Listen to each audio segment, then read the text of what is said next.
문제를 해결하는 드보라의 지혜와 믿음이라는 제목으로 우리 오늘 하나님 주신 말씀을 함께 상고해 봤으면 좋겠습니다. 사사기 3장은 이제 주로 남부 지역에서 활동하는 사사들의 이야기라면 4장, 5장은 이 북부 지역에서 활약한 드보라 사사의 이야기를 주로 다루고 있습니다.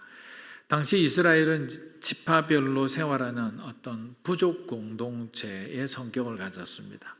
그래서 그들이 하나님께 죄를 지어 타락했을 때 하나님께서는 바로 인근 이방 족속들을 사랑의 회초리로 사용하여 이스라엘을 치게 하셨던 겁니다. 이스라엘이 다시 회개하고 하나님께 도움을 구하면 하나님께서는 세우신 사사들을 통해 이방 족속의 그 압제로부터 다시 그들을 구원해 주신 것입니다. 우리가 공부했듯이 모압 왕 에글론을 죽이고 난 뒤 이방 족속을 다 몰아낸 다음 이스라엘에 정말 모처럼 80년이라는 그 태평성대가 찾아왔습니다. 이런 평화로운 시간을 하나님이 주셨다라고 하면 대부분의 사람들은 그 시간을 소중하게 여길 거예요. 다시는 이 시간을 빼앗기지 않기 위해서 노력할 겁니다. 하나님을 떠난 사람들마다 솔선해서 주님께로 돌아올 뿐만 아니라 마치 영적 지킴이를 두듯이 뭔가 조금 이상한 집안이 있다면 가서 구면하고 또다시 찾아가서 그들의 신앙을 점검해주고 돌봐주고, 어떻게 보면 지금 교회가 하는 일들이죠. 어떤 그런 일들을 하면서 영적으로 정말 하나님을 떠나지 않기 위해서 그들의 인생의 최우선의 과제를 그렇게 세우고 살아갈 것인데 이스라엘은 그렇지 못했습니다. 또다시 악한 행동을 합니다. 표면적으로 드러난 그 이유는 바로 그들의 영적 지도자였던 사사 에훗이 죽었기 때문입니다. 우리 사사기 4장 1절입니다. 에훗이 죽고 나서 이스라엘 자손들은 여호와께서 보시기에 또다시 악한 일을 저질렀습니다. 예전에 우리가 여호수아기를 볼 때도 여호수아와 여호수아를 기억하는 사람, 또 하나님의 은혜를 기억하는 그 모든 장로와 사람들이 죽고 난 뒤에 결국 사사기로 들어온 거거든요. 그러니까 집안에도 마찬가지고 교회도 마찬가지고 공동체도 마찬가지입니다. 하나님의 은혜를 기억하는 사람이 단 한 사람이라도 올곧게 서 있다면 그 교회는, 그 공동체는 흩어지지 않습니다.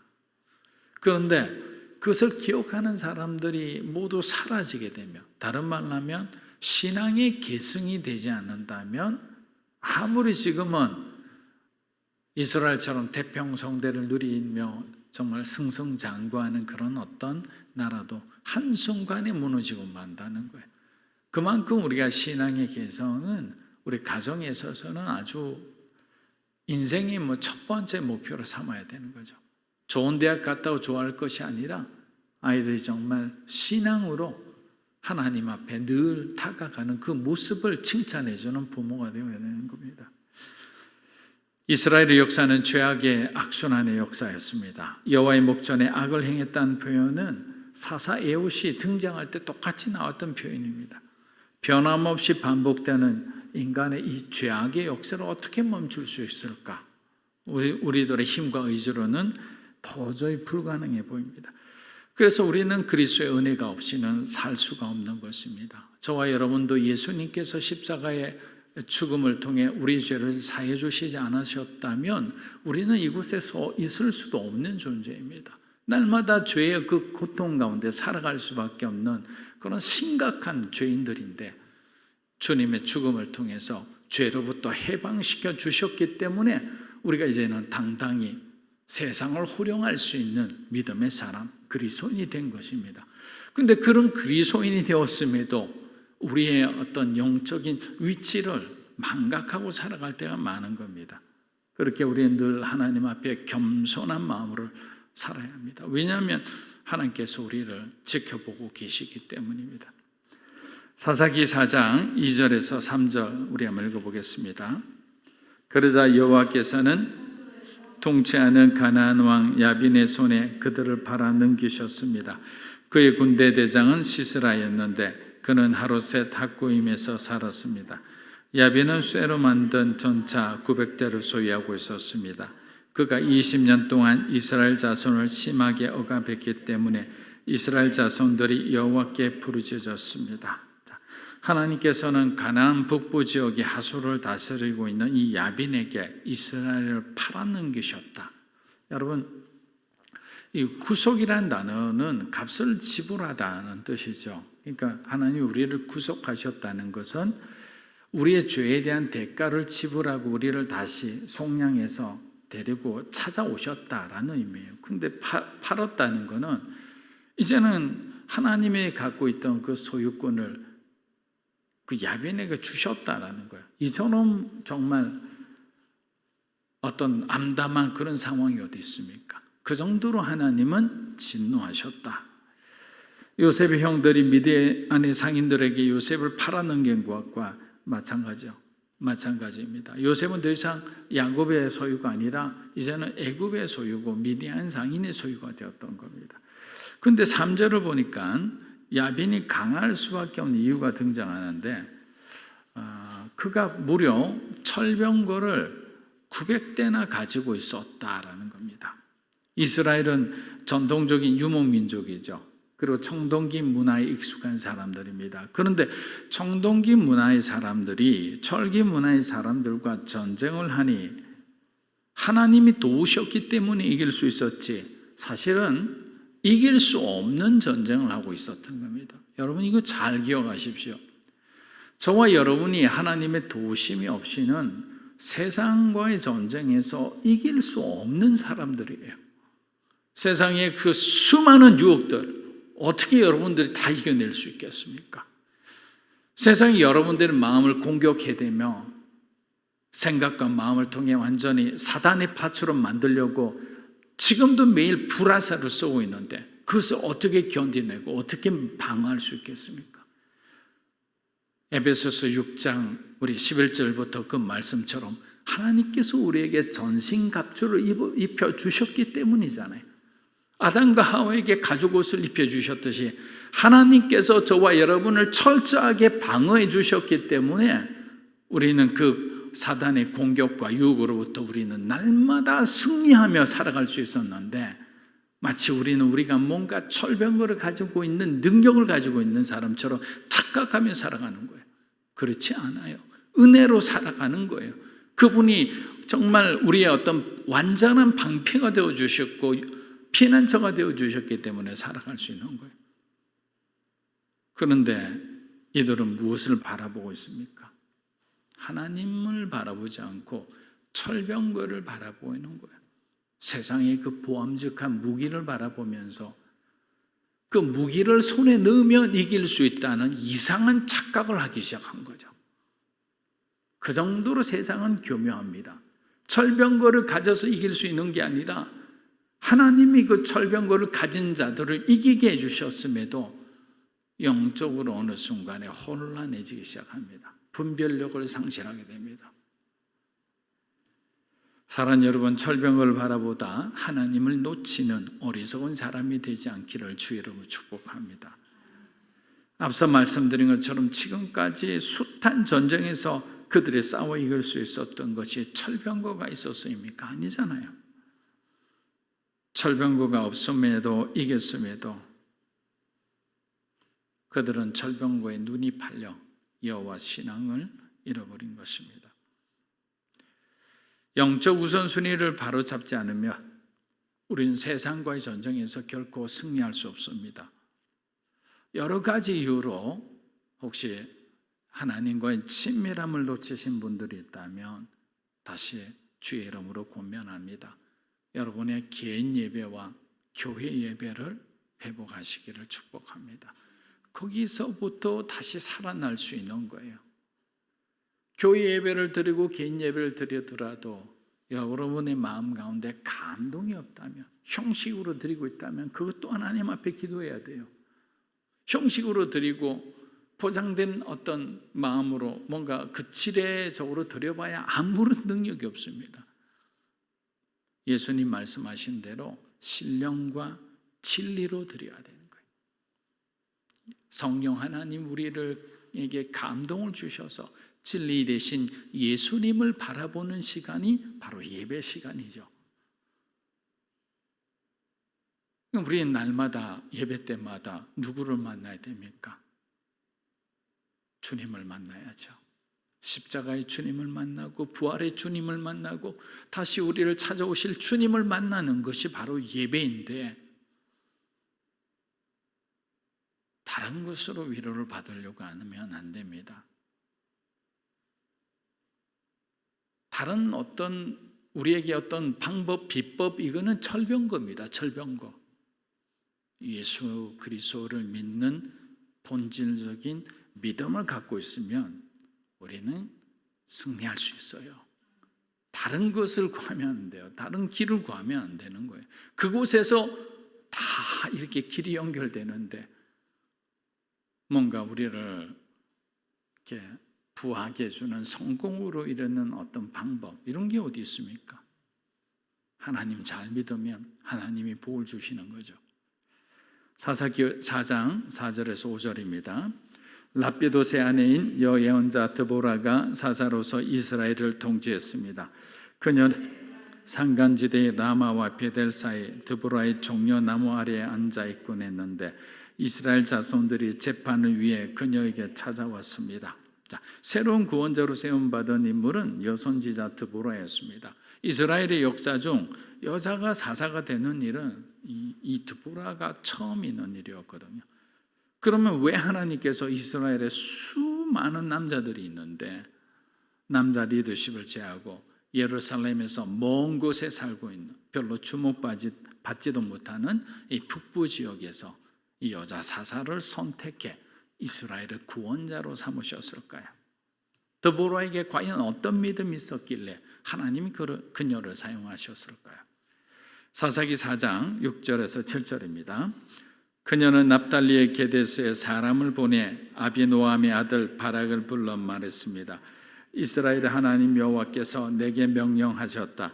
너는 가서 납달리 자손과 스불론 자손 1만 명을 택해 다볼산으로 가거라. 내가 야빈의 군대 대장인 시스라와 그의 전차들과 많은 군대를 기송강으로 유인해 내 손에 넘겨주겠다.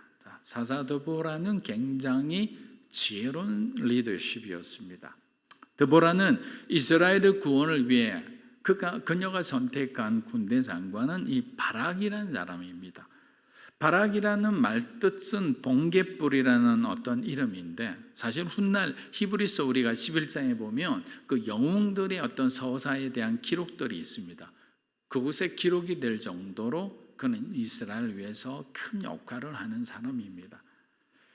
근데 중요한 것은 리더가 어떤 여러 가지 덕목 중에서 가장 중요한 것 중에 하나가 있다면 판단력이라 생각합니다. 적재적소에 그 일을 해낼 수 있는 사람을 배치하는 것, 그것이 리더의 특권이자 책임이죠. 무한 책임이죠.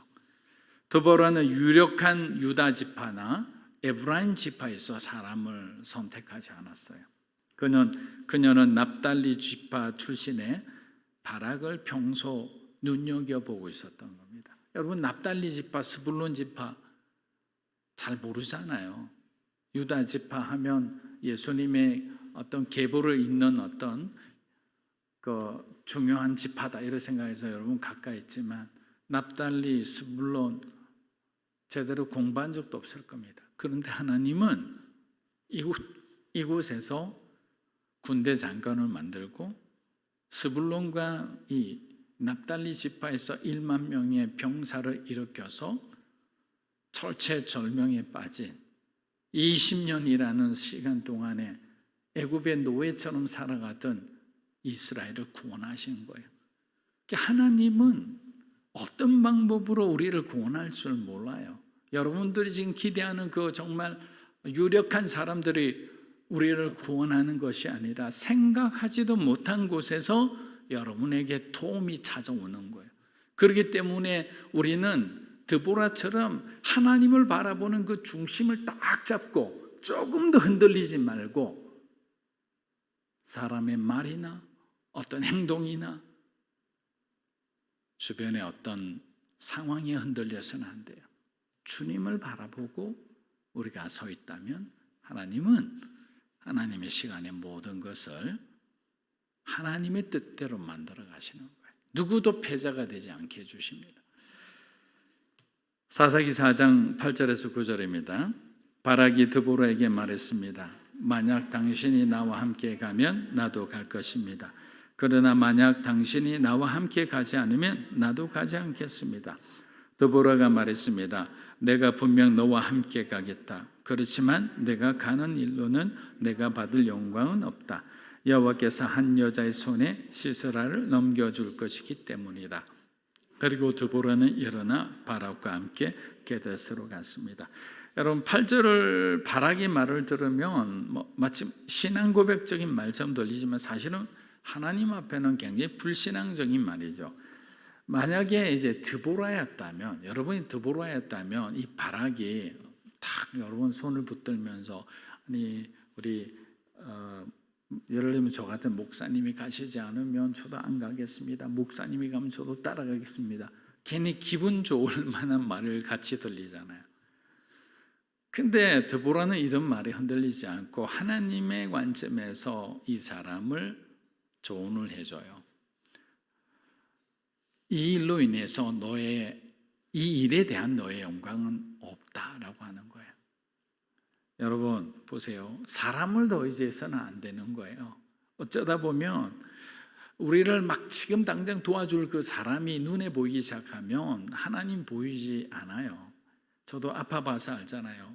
어느 의사가 굉장히 이러한 병에 정말 잘 고치는 사람이다 이러면 그 의사를 막 의지하게 돼요. 어떻게든지 연결되고 싶어하고 그렇게 막 생각하게 되거든요. 근데 생각해 보세요. 이 철병거의 교훈을 보세요. 철병거 때문에 이긴 게 아니잖아요. 그 의사가 고쳐주는 것이 아니라 하나님께서 은혜를 주셔서 그 의사에게 그 탁월한 그 사람이 가진 것보다 더 탁월한 어떤 의술을 발휘하게 해서 우리의 몸을 고쳐주는 건데 우리는 당장 눈앞에 보이는 그 사람을 의지하면서 그 사람에게 읍소를 하고 그 사람에게 매달리고 있는 것과 똑같은 거예요. 큰 전쟁 앞에서 바락은 한번 넘어지게 되는 거예요. 여러분 이런 넘어지면 결코 나쁜 것이 아니에요. 다시 한번 영적으로 여러분의 삶을 재조정할 수 있는 정말 좋은 소중한 시간이에요. 그런데 그 옆에서 제대로 되지 않은 리더십이 만나서 아유 그러냐고 아이고 충성된 우리 바라가 나도 그렇게 생각한다. 나도 너와 함께 가려고 안 그래도 생각했는데 우리 둘이 같이 가서 이스라엘 한번 무찔러 보자. 사람들 앞에 너는 영웅이 될 거야. 뭐 이런 식으로 했다면 끝이 났죠. 전쟁에서 이길 리가 없습니다. 두 사람 다 이후로 그 사람들의 이름은 이스라엘에서 찾아보기 힘들었을 수도 있습니다. 그러나 드보라는 믿음의 사람이었습니다. 여러분 믿음의 사람이라는 것은 그냥 단순하게 말하면 하나님만 의지하는 사람이에요. 세상을 쳐다보지도 않는 사람이에요. 하나님만 신뢰하는 사람이에요. 그러니까 하나님만 바라보고 하나님만 신뢰하고 하나님만 의지하니까 하늘 문이 열리지 않을 수가 없죠. 무엇이 옳고 그른지 분별하지 않을 수가 없죠. 정확한 주님이 원하시는 의로운 길을 걸어가게 돼 있는 거예요. 그런데 하나님의 음성을 듣지 않고 사람을 의지하고 자기의 경험을 의지하고 결국에는 그들 앞에 있는 것은 사울이 길보아 전투에서 비참하게 죽었듯이 그 의로웠던 요나단도 아버지 때문에 함께 전사했던 그런 어떤 불행한 일들이 찾아올 수 있는 거예요. 여러분 하나님을 우리 함께 두려워하는 마음을 가져야 돼요. 경외하는 마음을 가져야 돼요. 거기서부터 지혜가 찾아오는 거예요. 믿음이 흔들리는 바락을 위해 드보라는 또 한 번 리더십을 발휘합니다. 내가 분명히 함께 가겠다. 위험을 무릅쓰고 나도 너와 함께 하나님의 전쟁에 참여하겠다. 여기서 중요한 것은 이 전쟁이 하나님의 전쟁이라는 겁니다. 여러분의 삶 가운데 여러 가지 갈등이나 어려움이 있잖아요. 그럼 여러분은 그것을 여러분의 싸움과 여러분의 갈등으로 만들지 마세요. 하나님의 갈등, 하나님의 전쟁으로 만들어서 하나님이 그 갈등과 그 문제와 그 전쟁 가운데 개입해 주기를 기도하는 거예요. 인간이 개입하게 되면요, 서로가 서로 안에서 갈등만 증폭될 뿐이에요. 모두가 하나님을 바라보게 되면 그 마음이 하나님에 의해서 하나님의 어떤 생각과 마음으로 변화되기 때문이에요. 만약에 그렇지 않는 사람은 그 사람은 그런 마음을 품지 않으니까 그에 대한 응당한 어떤 대가를 지불하게 되겠죠.